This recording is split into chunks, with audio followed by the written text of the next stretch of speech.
Hola, buenas tardes a todos. ¿Cómo están? Como les dije, pues hoy vamos a hacer nuestro encuentro un poco más temprano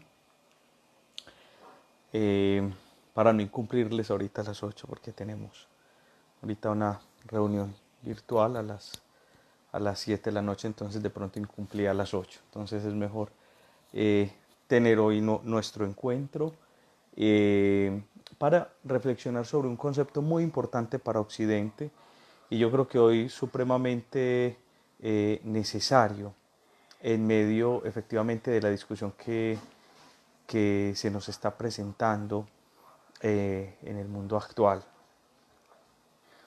Bueno, hola Sara, Natalia. Bueno, ayer hablamos efectivamente del club de la pelea, pero ante todo una reflexión más del consumo y decíamos cómo en cierta medida el consumo no... Lo malo del consumo está en que nos definamos en él, que el problema del consumo es como en cierta medida nos desvincula de los otros, nos desvincula de nosotros mismos y nos puede desvincular del otro. Hay una parte muy bonita de la película El Club de la Pelea en la que se dice algo muy interesante. Tyler dice, no eres lo que tienes en la billetera, no vales lo que tienes en la billetera, no vales lo que tiene en el banco, no vales lo que tienes en tu casa. La pregunta del millón entonces, ¿cuál es el valor de la vida humana? Y creo que hoy es una pregunta que es urgente y que nos vale la pena precisamente hacernos. Ayer les decía cómo en cierta medida el consumo nos saca de la invisibilidad, cómo el consumo nos individualiza y cómo Sigmund Bauman llega a decir, hoy el consumo es tan fuerte que incluso hasta el concepto de dignidad humana reside efectivamente en esa condición de consumo. Dice él, hasta ese punto hemos llevado eso, es decir, casi que hoy estamos pensando que el valor de la vida humana está en el consumir. Y por eso les decía, lo más triste hoy es encontrarnos estas discusiones políticas, económicas en torno a la vida humana, que lo que está primando es la economía sobre el valor de la vida humana. Entonces, la pregunta es, ¿cuál es el valor de la vida humana? Y eso es efectivamente lo que en Occidente se llama dignidad. El concepto de dignidad es un concepto que profesores como Angelo Papachini en la Universidad del Valle ha trabajado mucho efectivamente este concepto a lo largo de la historia y dice que hay varios antecedentes que podemos encontrar precisamente en los estoicos a partir del concepto de logos, de razón y lenguaje. Dice que también está unos antecedentes en el cristianismo, pero la base efectivamente del concepto de dignidad. Voy a correr por acá un segundito porque estoy escuchando mucho ruido y eso no me deja concentrar. Ruido ambiente como tal. Miren, qué pena. Miren, resulta que el concepto de dignidad nosotros nos lo heredó Kant. Allí está la imagen de él ahí atrás en ese CD-ROM. Y ese concepto de dignidad, él decía una cosa muy bonita. De hecho, de manera pedagógica decía algo supremamente interesante y se los voy a enseñar. ¿Cómo saber qué es la dignidad? Fácil, dice Kant. Si usted puede sustituir una cosa por otra, quiere decir que tiene un valor. Pero si usted no puede sustituir eso por otra cosa, quiere decir que no tiene valor, sino que tiene dignidad. Mire qué belleza. ¿Qué quiere decir? Que las cosas yo siempre las puedo cambiar. Y las puedo cambiar por otras cosas, por dinero o por otras cosas efectivamente. Les puedo atribuir un valor, les puedo atribuir un valor económico. Si me dicen, no, es que la Mona Lisa no tiene precio, no. Siempre se podrá comprar las cosas. Pero resulta que la vida humana yo no la puedo sustituir por otra cosa. Y usted me dirá, profesor, ¿por qué la vida humana no se puede sustituir por otra cosa? ¿Por qué la vida humana no vale, sino que tiene dignidad? Mire, fácil, la vida humana no se puede sustituir por otra cosa porque la vida humana tiene historia. Eso es como si yo les dijera a ustedes cuánto vale su mamá. Ustedes van a decir, no, mi mamá no tiene precio. Y digo, no, pues no hay problema, venga, véndame su mamá, la botamos y punto. Usted me dice, no, no tiene precio. ¿Por qué no tiene precio? Porque tiene historia. Ustedes me dicen, ¿y qué es la historia en este caso? No solamente que tiene una historia como pasado, es decir, que ha tenido unos momentos que ha llevado a que efectivamente se configure su propia personalidad, sino que también tiene un futuro. es decir, que tiene un proyecto por venir, por desarrollarse. Eso no tiene eso no tiene un valor económico, es imposible atribuirle valor económico. Es por eso que Kant decía una cosa preciosa, y aquí voy a asociar esa condición del valor de la vida humana, que no tiene valor, sino que es dignidad, a vivir dignamente. Dice Kant que esto es lo más bello que se ha dicho efectivamente en cuanto a la persona humana. Dice, no trates a la persona como un medio, sino que trata a la persona como un fin. Qué belleza eso. Una de las cosas fundamentales que hemos visto mucho en esta condición de consumo, de producción, es que las personas empiezan a ser un medio para mi satisfacción. Es decir, yo las uso para la satisfacción de. Ahí es donde encontramos efectivamente las mentiras por un deseo sexual. Ay, no, es que te amo solamente por acostarse con alguien. O encontramos efectivamente los amigos de reemplazo, o los amigos de beneficio como tal.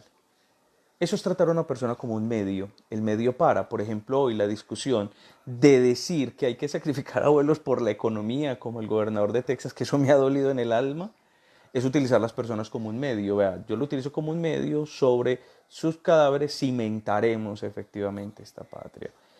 Kant dice, nunca trates a alguien como un medio, sino como un fin. ¿Qué quiere decir como un fin? Que tus actos estén dirigidos al otro como tal. Es decir, que tus actos no estén dirigidos a satisfacerte, sino que tus actos estén dirigidos a construir sociedad. Kant dice una cosa bellísima. Nosotros, utiliza esta metáfora, la forma de construir sociedad es en que todos somos unas pequeñas abejitas que trabajamos en el panal, es decir, que ese panal no tiene sentido sin el trabajo efectivamente conjunto de todos. De ahí que viene una pregunta bien interesante, no quién es el otro para mí, se las he hecho muchas veces, quién soy yo para el otro. O sea, mejor dicho, yo debo ser lo que el otro necesita. Y en este momento lo que el otro necesita es que yo lo cuide, lo que el otro necesita es que tendamos la mano, lo que el otro necesita es que construyamos un mundo mucho más equitativo. Y eso es efectivamente vivir con dignidad. Ojo, todos tenemos dignidad. ¿Por qué tenemos dignidad? Porque existimos. La existencia misma de la humanidad da la dignidad. Kant dice que la dignidad está en la razón, que somos racionales, en que tenemos autonomía. Pero hay otros autores, como Marta Nussbaum, ahorita voy a plantearlo al final, que lo lleva a otros ámbitos, que tiene que ver con lo emocional para llevarlo también efectivamente a los animales. Miren esto tan bonito. Entonces, ¿qué quiere decir? Todos tenemos dignidad. La vida humana no tiene precio. La dignidad es aquello que no se puede sustituir por otra cosa. Yo no puedo cambiar mi mamá por otra cosa, ¿cierto? Por eso nunca hemos podido llenar ese vacío de los seres que nos faltan, de las personas que ya no están. Jamás los podremos llenar, nadie los puede reemplazar, precisamente por esa condición de dignidad. Pero hay algo muy bonito, todos tenemos dignidad, pero viene la pregunta, ¿estoy viviendo dignamente? Y cuando digo dignamente, no lo pensemos en términos materiales, que también se utiliza efectivamente esa expresión para vivir en términos materiales. Y muchas personas tienen una vida indigna, es decir, que ni siquiera alcanzan a tener una vida mínimamente de seres humanos. No, quiero plantearla en términos filosóficos, no en términos materiales económicos. Estamos viviendo dignamente. ¿Qué quiere decir vivir dignamente? Saber vivir y aceptar esa dignidad en mí, pero que implica vivir y aceptar esa dignidad en los otros. Eso es supremamente interesante. Eso es como si a mí me regalan una camiseta. Yo no, yo puedo tener la camiseta y no usar la camiseta. Así de sencillo. Yo puedo tener la camiseta guardada. Bueno, todos tenemos dignidad, pero estamos viviendo dignamente. Es decir, estamos aplicando ese concepto de dignidad mío también en los otros. Y ahí es donde está apuntando efectivamente esa frase de Kant tan hermosa. No trate a los otros como un medio, trátalos como un fin. Los otros no son un medio para mi satisfacción, ni son un medio efectivamente que yo uso para mi propio beneficio. Con los otros es que podemos construir la sociedad. De ahí que planteamos efectivamente ayer en el consumo. Nosotros no valemos por lo que tenemos, muchachos. Nosotros no valemos porque tengamos un carro, porque tengamos una mejor casa. Nosotros, es más, ni siquiera valemos porque tengamos una mejor educación. Kant dice una cosa bellísima en una de sus reflexiones y dice que él antes de leer a Rousseau, el Emilio de Rousseau, creía que la dignidad humana estaba dada por la capacidad de estudio que una persona podía tener. Hasta que comprendió leyendo a Rousseau, y él lo llama un proceso de conversión, que es cambiar la mirada, y comprendió que el valor de la vida humana reside en todos. Todos tenemos. Un sicario tiene dignidad. Un sicario, su vida vale. Lo que pasa es que el sicario no vive su dignidad con los otros. Por eso, para yo poder matar al otro, debo matarme primero a mí. Eso es muy interesante. Debo aniquilar algo en mí para poder matar al otro. De ahí que una de las cosas fundamentales que nosotros vemos en los crímenes, y discúlpenme por favor la expresión, si alguien ve este video que esté fuera del contexto colombiano, aquí se utiliza un lenguaje muy de médico en los términos del sicariato. Entonces dice un sicario que va a matar a alguien, pues va a matar a esa gonorrea, es decir, usted le reduce la condición de humanidad a una condición de enfermedad. Por eso se utilizan lenguajes médicos como es un paciente, voy a atender a este paciente, hay que eliminar esa gonorrea, es decir, una enfermedad que hay que quitar socialmente. Miren cómo en cierta medida, dentro de las condiciones de sicariato, dentro de las condiciones de terrorismo, dentro de las condiciones de homicidio, se reduce la categoría humana. Yo la tengo que reducir como una forma de reducir mi culpabilidad moral. Miren eso tan interesante. Hoy, por ejemplo, escuchamos expresiones como, no, es que era un venezolano. O sea, como si esa nacionalidad ya lo estuviera reduciendo esa condición humana y eso me da la garantía de tratarlos mal o de proponer que los expulsemos. Miren eso tan interesante. Tenemos que prestar mucha atención a veces en el uso de esas palabras. Cómo a veces las palabras, lo que hacemos con esos adjetivos es reducir esa condición de dignidad. Entonces, ojo, por eso les decía, un sicario tiene dignidad y su vida vale. El pequeño problema es que no está viviendo la dignidad con los otros. Está tratando a los otros como un medio y por eso los desecha, pero no como un fin. Y por eso la vida de los otros no le vale nada. Y conclusión, su propia vida ha llevado a que él considere que su propia vida tampoco vale nada ni tiene sentido. Hay una novela preciosa, yo se les recomiendo que la lean. Es muy extensa, no se asusten cuando vean ese libro. Pero es de esas novelas que uno alguna vez en la vida de leer, que se llama Los hermanos de Karamazov, de Dostoyevsky, escritor ruso. Hay una frase bellísima en medio de uno de estos monjes sabios que va diciendo, lo importante no es que solamente que el ser humano viva, sino que lo importante también es que tenga un propósito de vida. Cuando no hay ese propósito de vida es cuando ya su vida no tiene ningún sentido. Y una de las condiciones fundamentales del propósito de nuestra vida debe ser reconocer ese valor de la vida humana. Porque el valor de la vida humana está en que yo reconozca mi valor para poder reconocer el valor de los otros. Esto es una condición básica. Si yo no me amo, no seré capaz de amar. Si yo no me respeto, no seré capaz de respetar. Si yo no reconozco el valor de mi propia vida en relación con los otros, no seré capaz de reconocer esa dignidad en los demás. Por eso yo creo que hoy es fundamental que volvamos a esa condición del dignitas, de la dignidad. Si como seres humanos reconociéramos ese valor de la dignidad humana desde lo que nos enseñó Kant, créame que hoy no tendríamos y no deberíamos en ningún momento de intentar salvar cualquier vida humana, porque cualquier vida humana vale y cualquier vida humana que falte es un vacío que queda. En pasados videos, por eso yo les decía, nos dicen que el coronavirus apenas mata al 1% de la población, pero ese 1% de la población es mi 100%, puede ser mi 100%, puede ser mi mundo, pero también tiene valor. No podemos sobreponer el valor de las cosas, estos valores económicos que podemos resolver. Y créanme que lo único que hace falta es voluntad para poderlo resolver. Podremos resolverlo, pero lo importante es que protejamos la vida de cada uno de los que hacemos parte de esta sociedad. Así sea la persona más lejana. De las cosas más tristes que a mí me pasaba cuando decían el ébola, no, no, no, vea, enciérrenlos allá y ya, se extinguió el ébola. Nunca se me va a olvidar cuando Francis Collins pidió ayuda en las Naciones Unidas para un hospital y terminar de desarrollar la vacuna para el ébola y no salió ni siquiera con el 1% de lo que está pidiendo en las Naciones Unidas. Ahí estamos sobreponiendo el valor de la vida humana. Claro, crear una vacuna para unos países pobres es efectivamente perder la platica y no tendríamos retribución. Algo que me llamó mucho la atención que decía la alcaldesa de Bogotá es que estamos este es el momento de dar sin esperar nada a cambio, es el momento de donarnos y ese momento de dar sin esperar nada a cambio es reconocer que la vida humana vale, es reconocer que el otro es un ser humano con historia, pero más que un pasado, es un ser humano con futuro, es un ser humano con proyecto. Y a veces no es tanto cómo me mira el otro, sino cómo yo miro al otro. Miren, les cuento algo de mi vida personal, mi mamá tiene Alzheimer, mi mamá no me reconoce, pero es lo importante, yo la reconozco a ella. Yo sé quién es ella y sé cuál es su valor, cuál es su dignidad y que va mucho más allá efectivamente de esa discusión económica que hoy nos están vendiendo, precisamente porque gracias a ella estoy yo, gracias a ella se creó un mundo, gracias a ella está la existencia alrededor. Entonces, pensemos un poquito y reflexionemos. ¿Lo económico es angustiante? Claro que sí, pero en primer momento, salvemos la vida. Si está la vida, créanme que lo demás lo podremos resolver poco a poco. No sé cómo, pero los humanos siempre lo han logrado. Desde las pestes de la antigüedad, créanme.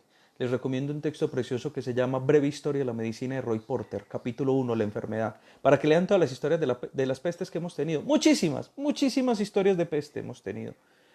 Y las hemos salido sobrellevar, hemos podido salir sobre ella, hemos podido reconstruir la economía. Hoy debemos preocuparnos por la vida, debemos preocuparnos porque el vigilante de la unidad pueda tener pasajes y comida, debemos preocuparnos porque la señora que vendía mazamorra pueda comer. Preocupémonos por eso, donemos un poquito de nuestro mercado, de nuestra preocupación. Eso es reconocer que esa vida importa, que no son vidas desechables. Una de las cosas que a mí me dolió mucho, ¿recuerdan ustedes cuando fue la masacre de Charlie Hebdo en Francia? Que terroristas autodenominados islámicos, eso no es Islam, créanme, el Islam es de paz y amor. Realmente buscamos a veces excusas y los revestimos, revestimos el odio de política o revestimos el odio de religión, pero no es la religión, son los religiosos, grabémonos eso.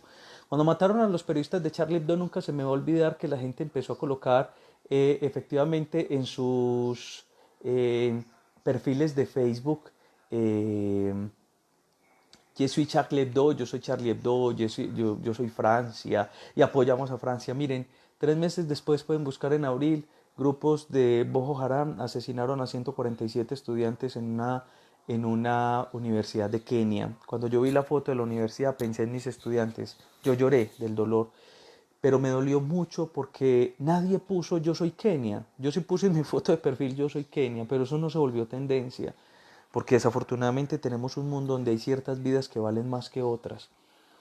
Eh, el Estado Islámico atacó de 150 ataques solamente 2 veces a Europa el año antepasado. El resto fueron para países islámicos y eso no nos importa porque nos los han vendido como los enemigos de Occidente. Con esto no quiero entrar a discutir problemas políticos. Lo que quiero es que empecemos a pensar si la vida humana depende de una nacionalidad, si la vida humana depende de la inclinación sexual, si la vida humana depende de lo que consumimos o si la vida humana depende de la capacidad que podemos tener de producción. Realmente, déjenme decirles que no, que la vida humana es válida en sí misma y que no hay nada adicional para ese valor de la vida humana. Solo por ser vida humana tiene sentido.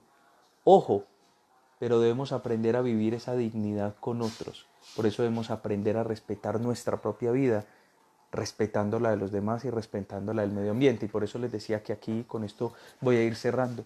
Marta Nussbaum dice que hay que salir del concepto de Kant de la racionalidad para llegar a un concepto un poquito más aristotélico, el concepto de los sentidos, de las emociones, porque eso empieza a vincular también el concepto de la dignidad a los animales. ¿Tienen o no dignidad los animales? Es una discusión que actualmente está latente, pero yo no quiero profundizar en esa discusión, pero sí quiero decir algo fundamental. Tenemos la capacidad de no ser crueles con ellos. Una de las cosas más lindas que me llama la atención del judaísmo es una mitzvot que está en el Talmud. Una mitzvot es un mandamiento, un precepto que ellos tienen. Le dice, antes de sentarte a comer, dale de comer a tus animales. Qué cosa tan hermosa. Precisamente, ¿por qué? Porque hay un reconocimiento de la posibilidad de no ser cruel con ellos. Debemos crear efectivamente, por ejemplo, una industria alimenticia algún día que no genere ese dolor.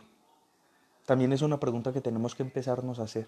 Pero primero, muchachos, no porque sea menos importante los animales, empecemos primero por reconocer la dignidad de nuestra propia especie, de la especie humana. Y eso, créanme, que nos llevará a reconocer el valor de la vida de los otros animales para no ser crueles con ellos, es decir, no hacerlos sufrir. Eso es importante. Pero en primer lugar, no hagamos sufrir el rostro humano. Desafortunadamente hoy los nuevos campos de concentración ya no se llaman campos de concentración, se llaman nacionalidades. Y esas nacionalidades a veces las condenamos al olvido, las condenamos al ostracismo, las condenamos a la pobreza, las condenamos al hambre, las condenamos a la enfermedad. 400.000 personas por año, nos dice el profesor Thomas Pogge, mueren de diarrea, ¿cierto? Una enfermedad que quizá todos hemos padecido y que la hemos superado. Usted dice, pero ¿cómo va a morir de diarrea? Porque no hay nutrición, no hay hidratación.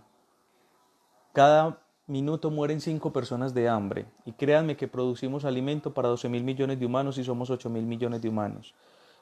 Quiere decir que el 53% de los alimentos se desperdician, se botan. O sea que el problema no es de producción, el problema es un problema político. ¿Y qué es lo que me está vinculando con el otro? Claro, como no los pensamos bajo esa condición de consumo, lo que hablábamos ayer, como no los pensamos bajo esa condición de dinero y de riqueza, entonces la vida no vale nada.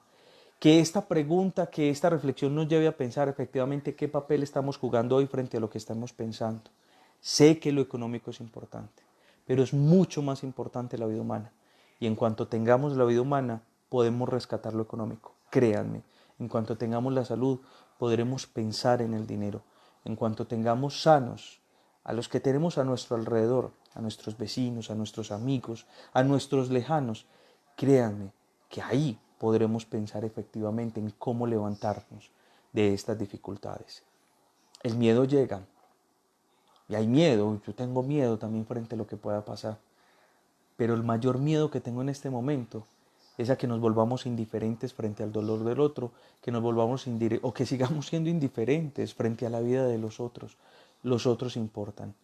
Quedémonos en nuestra casa. Y ese es el primer valor de reconocer la vida humana. Tendamos la mano a quien lo necesita.